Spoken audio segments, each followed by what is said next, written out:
चलिए question number यहाँ पर 41 कहता है सर्वव्यापी रक्तदाता रक्त ग्रुप कौन होता है। आपसे ये पूछा जा रहा है रक्तदाता डोनर की बात करती है। याद राइट आंसर पर क्या हो जाएगा 3 हो जाएगा।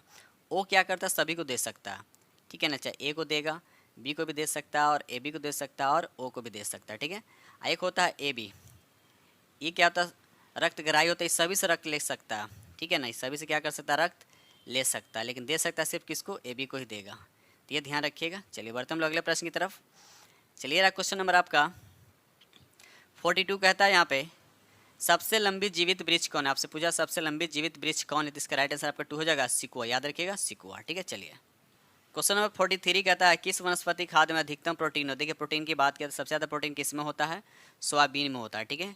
ऐसे चना में भी हम मटर में, लेकिन सबसे ज़्यादा पूछा था सोयाबीन में होता है। कितना परसेंट होता है, ये अप्रॉक्स 42% के आसपास इसमें क्या होता है प्रोटीन होता है, याद रखिएगा, ठीक है। चलिए ये रहा अगला।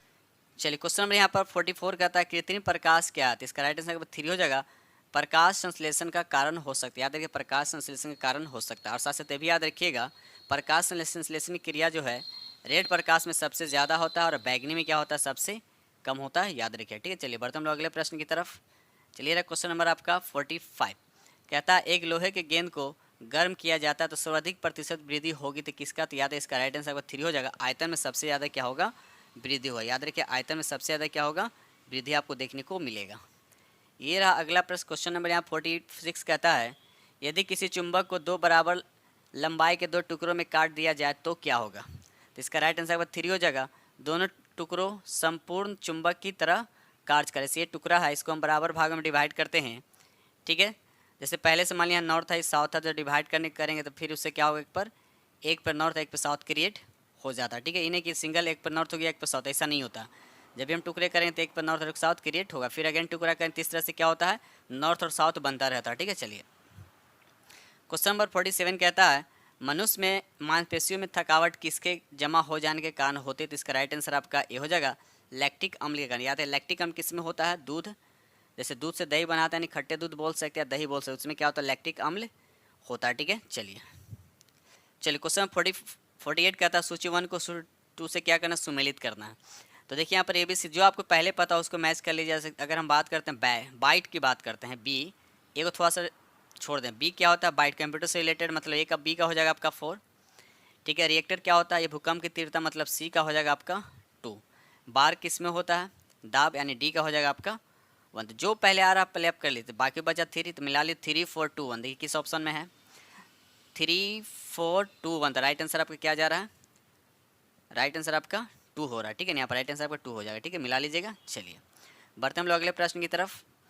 ये रहा अगला प्रश्न क्वेश्चन नंबर यहाँ पर 49 कहता है जल की अस्थायी कठोरता का कारण क्या है, इसका राइट आंसर आपका 2 हो जाएगा कैल्शियम और मैग्नीशियम के क्लोराइड और सल्फेट का। कमेंट सेक्शन में बताइएगा कि जल की अस्थायी कठोरता को हम किस तरह से दूर करते हैं, ठीक है। चलिए क्वेश्चन नंबर 50 कहता है एक मकान में 2 बल्ब लगे हैं, उनमें से एक दूसरे से अधिक विद्युतमान है, इस संदर्भ में से कौन सा कथन सही है आपको बताना है। तो याद यहाँ पर राइट आंसर 2 हो जाएगा मंद बल्ब का प्रतिरोध क्या होगा ज़्यादा होगा, यानी मंद बल्ब जो है उसका प्रतिरोध क्या होगा सबसे ज़्यादा होगा, याद रखिए। तो जिस बल्ब का दीप्तिमान कम होगा उसका प्रतिरोधकता क्या होता है अधिक होता है, और जिस बल्ब का दीप्तिमान सबसे ज़्यादा होता है उसका प्रतिरोधकता क्या होता है कम होता है, याद रखिएगा।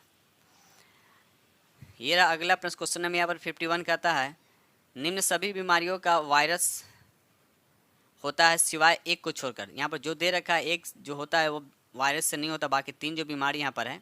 तो पहले देखिए कौन जो वायरस से नहीं होती है हमको पता होना चाहिए। तो देखा जाए यहाँ पर राइट आंसर क्या होगा अति ज्वर जो है ये वायरस से नहीं होता है, यानी अति ज्वर जो बीमारी है वायरस से बल्कि क्या चीज़ से होता है जीवाणु से होता है, याद रखिए जीवाणु से। बाकी पीलिया जो होता है इन्फ्लुएंजा जो होता है ये वायरस से। चलिए क्वेश्चन यहाँ 52 कहता है मृण पट्टिका के उत्कीर्ण सिंह युक्त देवता की कृति प्राप्त है, तब बताना है कि कहाँ से। इसका राइट आंसर आपका 2 हो जाएगा कालीबंगा। याद रखिए कालीबंगा, सर कालीबंगा कहाँ, याद रखिए राजस्थान में। कहाँ है तो राजस्थान में, ठीक है। चलिए ये रहा अगला प्रश्न क्वेश्चन नंबर 53 कहता है बिहार के सुप्रसिद्ध संत सरफुद्दीन मनेरी का संबंध सूफियों के किस संप्रदाय से था, तो याद है इसका राइट आंसर आपका 3 हो जाने फिरदौसी संप्रदाय से इसका संबंध था, ठीक है। चलिए ये रहा अगला प्रश्न क्वेश्चन नंबर यहाँ पर 54 कहता है एलोरा की प्रसिद्ध कैलाश मंदिर के निर्माण में कौन सा शासक वंश संबंध रहा, तो इसका राइट आंसर आपका 3 हो जाने राष्ट्रकूट। याद है राष्ट्रकूट जो है राष्ट्रकूट ने क्या किया था कैलाश मंदिर का निर्माण किया था। राष्ट्रकूट में कौन, तो याद रखिएगा कृष्ण कृष्ण प्रथम, याद रखिए कृष्ण प्रथम ने, ठीक है। चलिए, कहता है निम्नलिखित अंग्रेजों में से किसे जहांगीर ने खान की उपाधि से सम्मानित किया था? तो इसका राइट आंसर आपको पता होगा, हॉकिंस को, कैप्टन हॉकिंस को सम्मानित किया। देखिए ऑप्शन किस में दे रखा है यहाँ पे, देखा तो यहाँ पर राइट आंसर आपका 1 होगा। कैप्टन हॉकिंस को क्या किया था? इंग्लिश खां के से क्या कहते हैं, सम्मानित किया था। और साथ साथ ये भी याद रखिएगा कि जहांगीर के दरबार में एक और अंग्रेज आया था, उसका भी नाम क्या है, उसका याद रखिएगा सर टॉम रो, ठीक है, टॉमस रो, याद रखिएगा। चलिए, ये रहा अगला प्रश्न, क्वेश्चन नंबर यहाँ 56 कहता है किस वंश के सुल्तान ने सबसे अधिक समय तक देश में राज किया? तो ये क्वेश्चन बहुत बार रिपीट हो चुका, तो याद राइट आंसर आपका 3 हो जाएगा।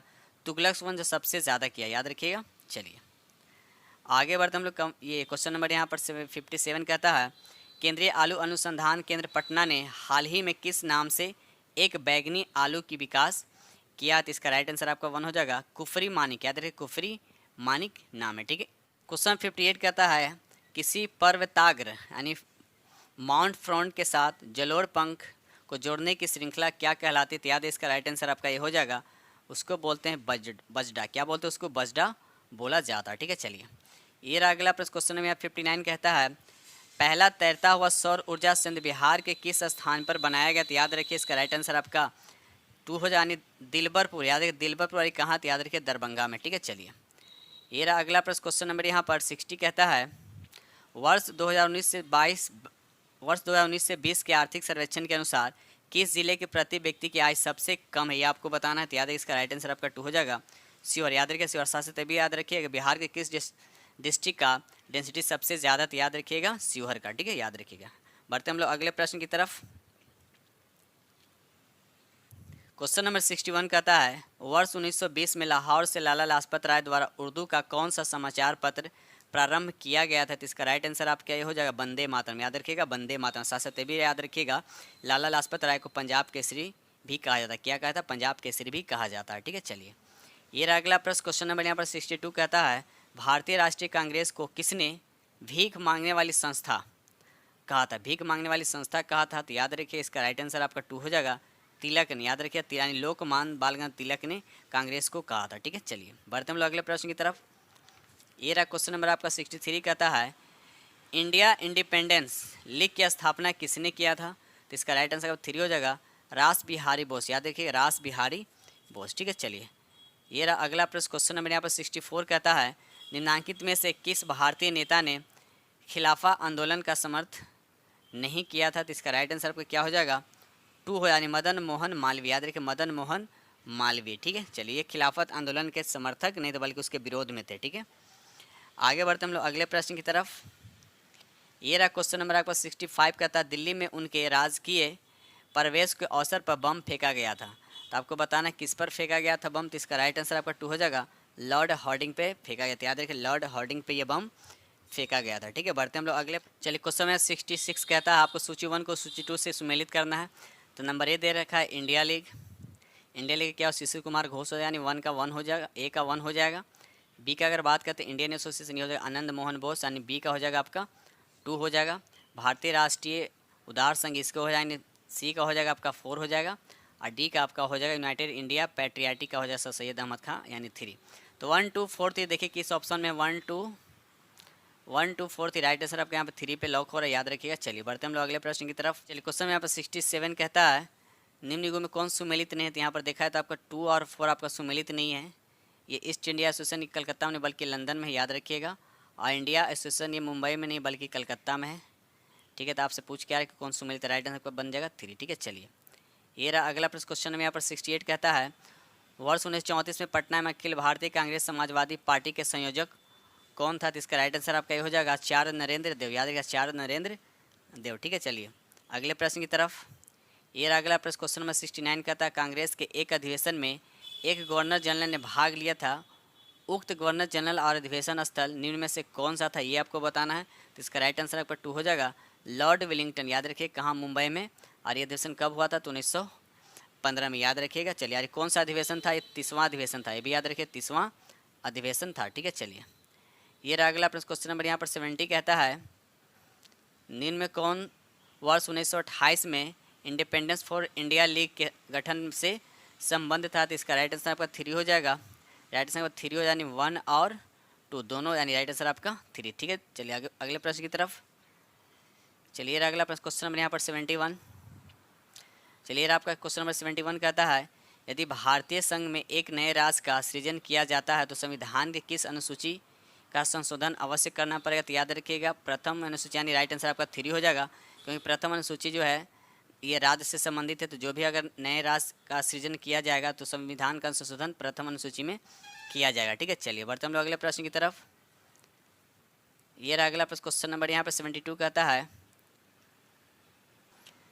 72 कहता है दस्त की स्थिति में जीवन रक्षक घोल देने का उद्देश्य क्या है। तो इसका राइट आंसर आपका 1 हो जाएगा, शरीर में लवण और जल की क्षति को दूर करना। ठीक है, चलिए ये रहा अगला प्रश्न क्वेश्चन नंबर 73 कहता है निर्जलीकरण को खाद्य पदार्थ के प्रतिरक्षण के लिए प्रयोग किया जाता है, क्यों प्रयोग किया। तो इसका राइट आंसर 3 हो जाएगा, सुखेपन में जीवाणु नहीं रह सकते हैं, सुखेपन में जीवाणु नहीं रह सकते हैं। ठीक है, चलिए इसीलिए निर्जलीकरण का प्रयोग किया जाता है। क्वेश्चन नंबर 74 कहता है घटपर्णी पौधों में घट के समान दिखाई देने वाली संरचना है तो कौन सा। तो इसका राइट आंसर आपका 1 हो जाएगा, पत्ती के रूपांतरिक भाग। याद रहे पत्ती के रूपांतरिक भाग। ठीक है, चलिए क्वेश्चन नंबर 75 कहता है मलेरिया शीघ्र ही जीवन के लिए घातक हो सकता है, मलेरिया शीघ्र ही जीवन के लिए घातक हो सकता है। तो इसका राइट आंसर आपका ये हो जाएगा, मुख्य अवयवों को रक्त का प्रवाह बाधित करके, मुख्य अवयव को रक्त का प्रवाह को रोककर बाधित करके। याद रखिएगा। चलिए आगे बढ़ते हम लोग अगले प्रश्न की तरफ। क्वेश्चन नंबर 76 कहता है टूटता तारा वह, यानी टूटता तारा क्या होता है। तो इसका राइट आंसर आपका ये होगा, जो पृथ्वी के वायुमंडल में आते ही क्या हो जाता है, जल जाता है, इसी को बोलते हैं हम लोग टूटता हुआ तारा। ठीक है, चलिए क्वेश्चन नंबर अगले प्रश्न, अगले क्वेश्चन कहता है 77 कहता है यहाँ पे 77 कहता है घरों में खाना बनाने के लिए लकड़ी एवं एलपीजी गैस का प्रयोग हो रहा है, इनमें से कौन सा अच्छा सबसे अधिक अच्छा ईंधन, ये आपसे पूछा था। याद रखिए राइट आंसर आपका ये हो जाएगा, एलपीजी गैस का उष्मीमान क्या होता है, लकड़ी से क्या होता है, सबसे ज़्यादा होता है। ठीक है, और पूछा है कि सबसे ज़्यादा उष्मीमान किसका होता है, तो हाइड्रोजन गैस का। याद रखिएगा हाइड्रोजन गैस का सबसे अधिक उष्मीमान होता है। ये रहा अगला प्रश्न क्वेश्चन नंबर यहाँ पर 78 कहता है घटपर्णी पौधे ऐसे मृदा में उत्पन्न होते हैं जो बहुत पोषक नहीं होती, वह पोषक पदार्थ प्राप्त करते हैं। तो किससे प्राप्त करते हैं, तो इसका राइट आंसर आपका ये हो जाएगा, यानी 1 हो जाएगा, उन कीटों से जिन्हें वे भोजन के लिए पकड़ते हैं। ठीक है, चलिए ये रहा अगला प्रश्न क्वेश्चन नंबर 79 कहता है भारत के किस राज्य में विधान परिषद का सृजन अथवा उसकी समाप्ति की जा सकती है। तो इसका राइट आंसर आपका 3 हो जाएगा, राज्य विधानसभा के तत्व संबंधी संकल्प पारित करने पर संसद द्वारा, याद है संसद द्वारा उसे समाप्त की जा सकती। ठीक है, चलते हैं अगले प्रश्न की तरफ।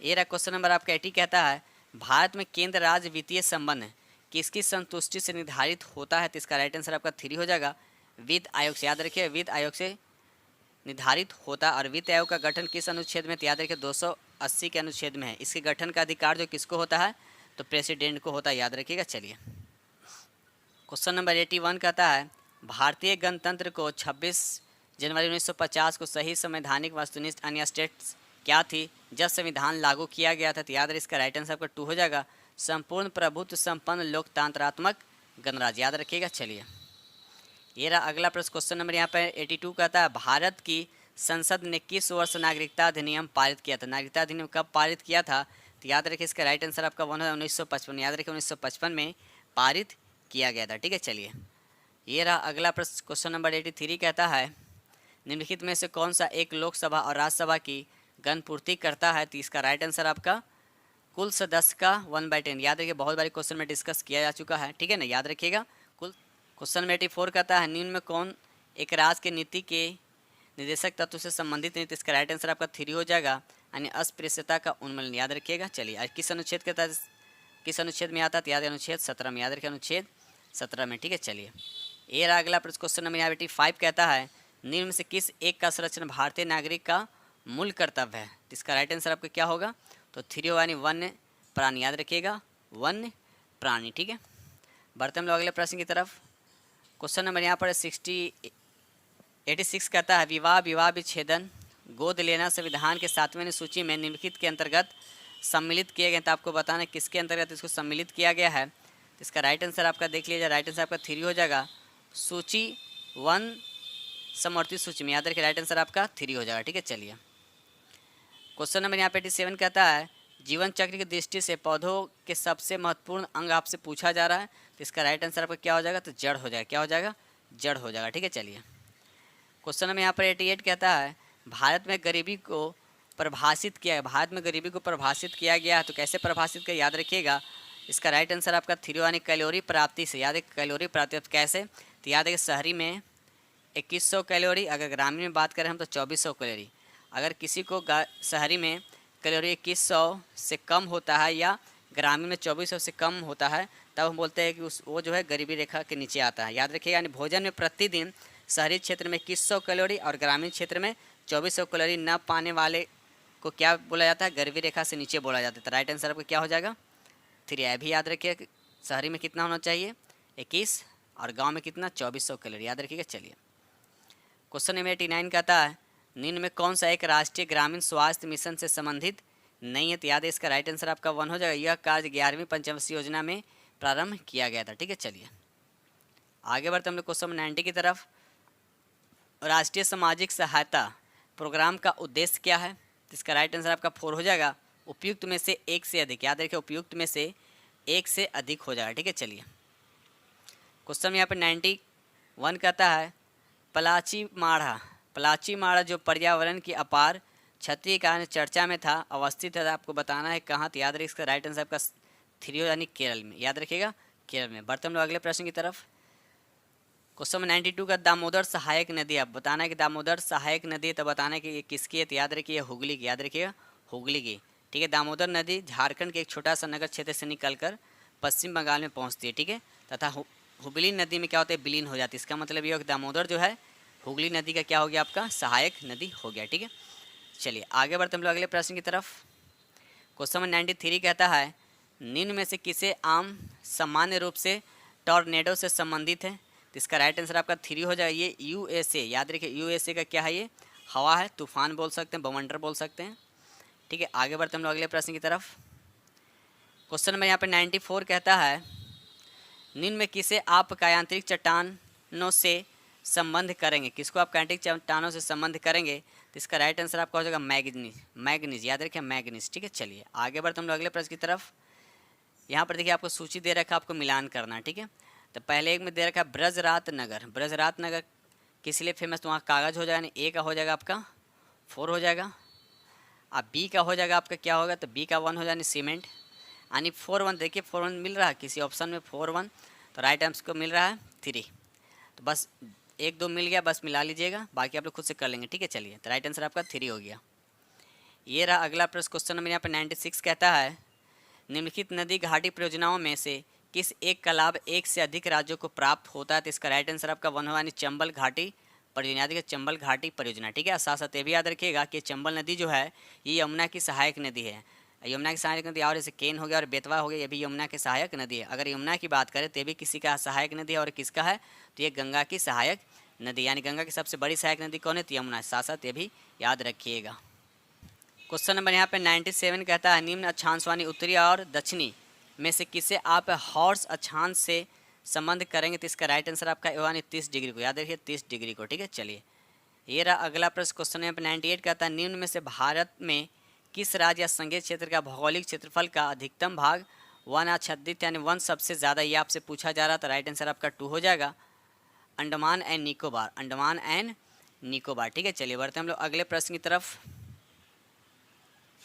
ये रहा क्वेश्चन नंबर आपका 99 कहता है, बिहार के किस जिले में चाय की खेती की जाती है। बिहार के किस जिले में चाय की खेती की जाती है। तो याद रखिए इसका राइट आंसर आपका बी हो जाएगा, यानी किशनगंज। याद रखिएगा किशनगंज। ठीक है, चलिए क्वेश्चन 100 कहता है, यहाँ पर सूची 1 को सूची 2 से क्या करना है, मिलान करना।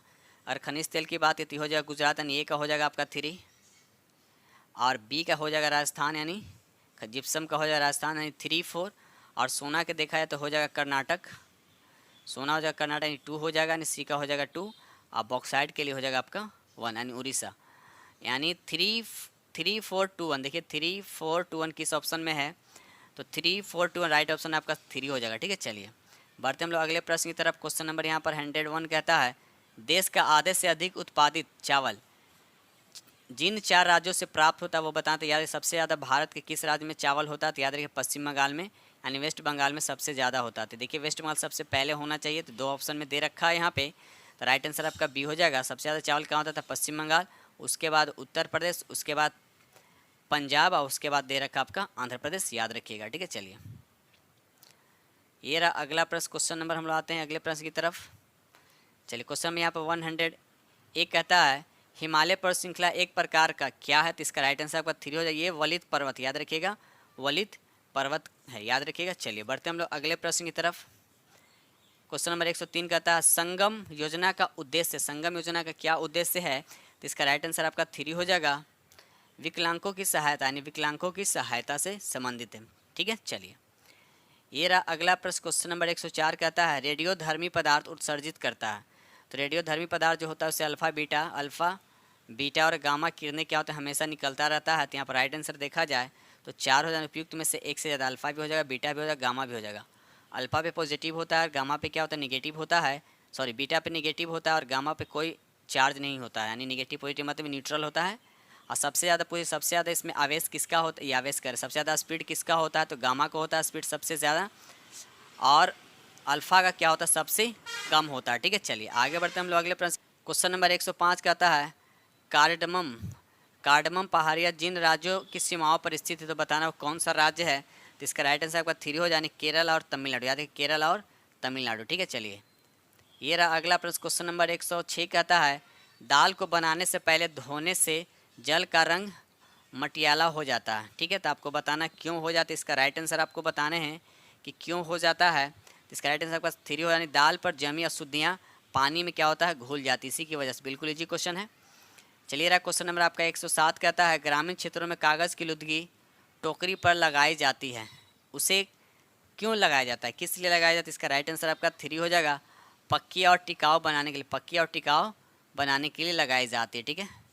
चलिए रहा क्वेश्चन नंबर आपका 108 कहता है आरती एवं सुबह ने अपनी रक्त जांच कराई, उसमें हीमोग्लोबिन की मात्रा 8 ग्राम और 105 ग्राम पाई गई, उन्हें निम्न में से कौन सी बीमारी होगी, ये आपसे पूछा, तो याद रखिएगा इसका राइट आंसर आपका क्या हो जाएगा, ए हो जाएगा। यानी दोनों को क्या होगा एनीमिया, यानी दोनों में एनीमिया का मतलब आयरन की कमी, ठीक है। हीमोग्लोबिन में क्या होता है आयरन होता है, मतलब आयरन की कमी से क्या होता है एनीमिया रोग होता है, ठीक है। चलिए आगे बढ़ते हम लोग अगले प्रश्न की तरफ। क्वेश्चन नंबर 109 कहता है खनिज लवण ऐसे पदार्थ हैं जो, देखिए सिंपल सा क्वेश्चन है, खनिज लवण ऐसे पदार्थ हैं जो शरीर के उचित विकास के लिए क्या होता है अल्प मात्रा में क्या होता है, जरूरी तो है लेकिन कितना अल्प है यानी चाहिए, ठीक है। तो राइट आंसर आपका क्या हो जाएगा 1 हो जाएगा। ये रहा अगला प्रश्न। क्वेश्चन नंबर 110 कहता है अमित ने देखा कि कटाई के बाद उसके पिता खेतों में सूखी पत्तियों, फसली पादपों और अपशिष्ट तथा भूसे जैसे अपशिष्टों को जलाते रहते हैं, उससे अपने पिता को ऐसा करने से मना किया, क्यों मना किया, तो इसका राइट आंसर आपका 3 हो जाएगा। इन अपशिष्टों का उपयोग खाद के रूप में प्रवर्तित किया जा सकता है, इसीलिए इसका राइट आंसर क्या हो जाएगा आपका 3 हो जाएगा, ठीक है। चलिए बढ़ते हम लोग अगले प्रश्न की तरफ।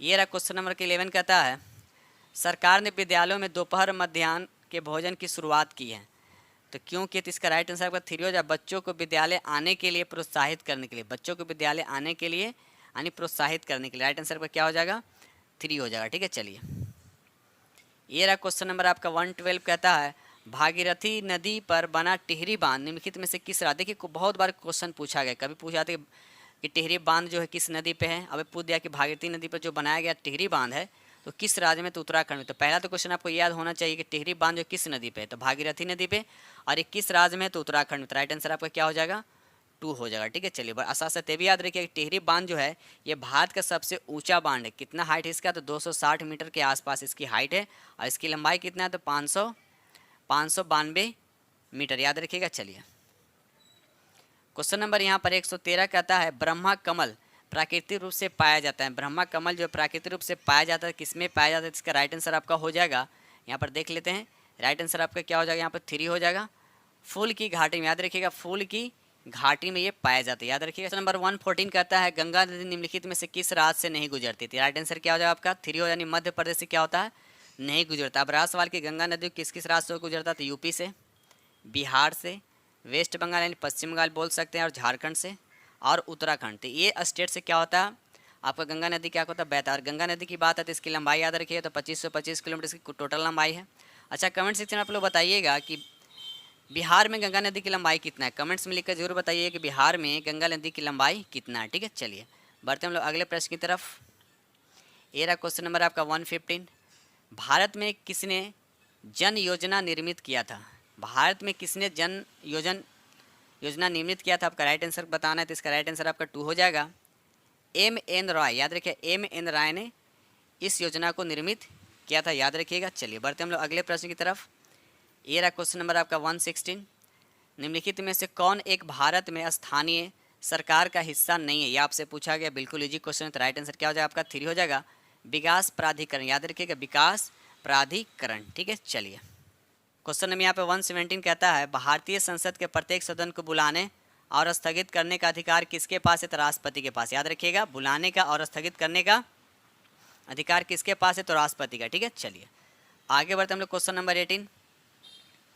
क्वेश्चन नंबर 18 कहता है 118 कहता है कि लॉर्ड कर्जन द्वारा बंगाल विभाजन के निर्णय का वास्तविक कारण किसे माना जाता है, तो इसका राइट आंसर आपका 2 हो जाएगा, अंग्रेजों की फूट डालो और राज करो की नीति। इसका राइट आंसर आपका 2 हो जाएगा। ठीक है, क्वेश्चन में यहाँ पे 19 कहता है प्रधानमंत्री ग्रामीण कार्यक्रम में दिशा का पूर्ण नाम आपसे फुल फॉर्म इसका पूछा जा रहा है, तो याद रखिए यहाँ पर राइट आंसर क्या हो जाएगा, तो इसका राइट आंसर आपका 2 हो जाएगा, डिजिटल साक्षरता अभियान। याद रखिए डिजिटल साक्षरता अभियान। ठीक है, चलिए ये रहा अगला प्रश्न। क्वेश्चन नंबर यहाँ पे 120 कहता है मानव आँख में निकट दृष्टि दोष को कहा जाता है, तो इसको मायोपिया बोला जाता है। तो मायोपिया क्या होता है, मायोपिया आँख का ऐसा दोष है जिसमें नज़दीक को तो आप देख सकते हैं लेकिन दूर को दिखाई